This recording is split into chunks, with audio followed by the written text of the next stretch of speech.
Chancellor था the electorate of London. तो यहाँ पे इन्होंने एक न्यूज़ में यहाँ की सभ्यता के बारे में बताया, घोषणा करते हैं कि भाई जो आप सोच सकते हो, जो सभ्यता मिस्र की सभ्यता, मेसोपोटामिया की सभ्यता, इतनी पुरानी सभ्यता है, उसी जो भारत की सभ्यता अभी तक मान रहे थे 2000 साल पुराना होगा भारत की सभ्यता, इससे ज़्यादा पुराना नहीं हो सकता है।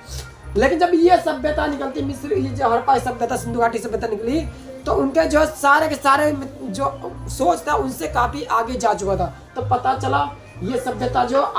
भारत की जो सभ्यता है 2000 नहीं लगभग 5000 साल पुरानी सभ्यताएं थी, उससे भी बल्कि पुरानी सभ्यता थी ये। और ये सभ्यता भारत का जो इतिहास इससे हो गया, ये सभ्यता जो है इसकी जब पता चला हमें यहाँ पे कि सभ्यता में कैसे लोग कैसे रहते थे, किस प्रकार से ये लोग यहाँ का शहर कैसा था, यहाँ का गांव कैसा, तो इनकी खोज भी गहराई से होने लग गया। और ये जो शहर था, आज के टाइम पर न्यूयॉर्क शहर देख लो या चंडीगढ़ शहर देख लो, इन शहर के लगभग आपको एक जैसा उनके जो ग्रिड सिस्टम था, इनका ग्रिड सिस्टम यानी कि आप ये शहर जो था, इन शहरों का जो प्रत्येक जो है 90 डिग्री पे इनका जो है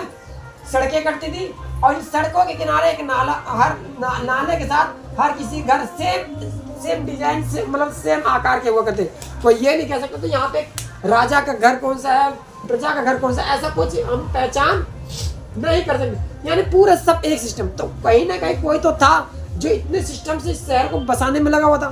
तो ऐसा नहीं है कि यहाँ पे नहीं था, कोई ना कोई शासक था।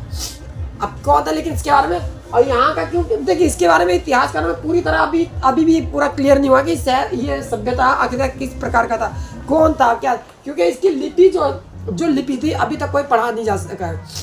ये लिपि क्योंकि चित्राक्षर लिपि हुआ करती है, मतलब जो सारे कुछ ना कोई सिंबल हुआ करता था, मतलब जिनकी एक प्रतीक हुआ करता था कि भाई इस चीज़ के लिए ये प्रतीक है, इस चीज़ के लिए प्रतीक है, उनका कोई वो नहीं था। जैसे आज के टाइम में हम लोग जो इंग्लिश के अल्फ़ाबेट 26 अल्फ़ाबेट है, उसके आधार पर हम लोग लिख लेते हैं, हाँ ये है, ये लिखा हुआ है,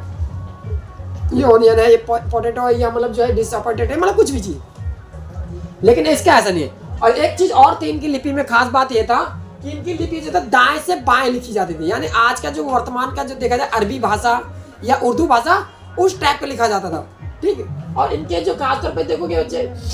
कि इन सभ्यता की जो क्या थी कि यहाँ की लिपि जो चित्राक्षर ही लिपि हुआ करते, अभी तक पूरे तक पढ़ा नहीं जा सका, अभी तक कोई भी पूरी तरह समझ हम लोग बस जितने इतिहास करते हैं इन्होंने कुछ आकलन किया कि इस तरह के समय ये कुछ लिखा होता था, उनके सिंबल। आज भी कई जगह जो है यहाँ पे हिस्टोरिकल जितने बिल्डिंग है या मतलब जो म्यूजियम है, वहाँ पे इतिहास जो पुरातत्व संग्रहालय, वहाँ पे जाओगे तो ऐसे कुछ आपको देखने को मिलेंगे। और आप देखो इनके जो है सवा दहन के बाद जैसे ये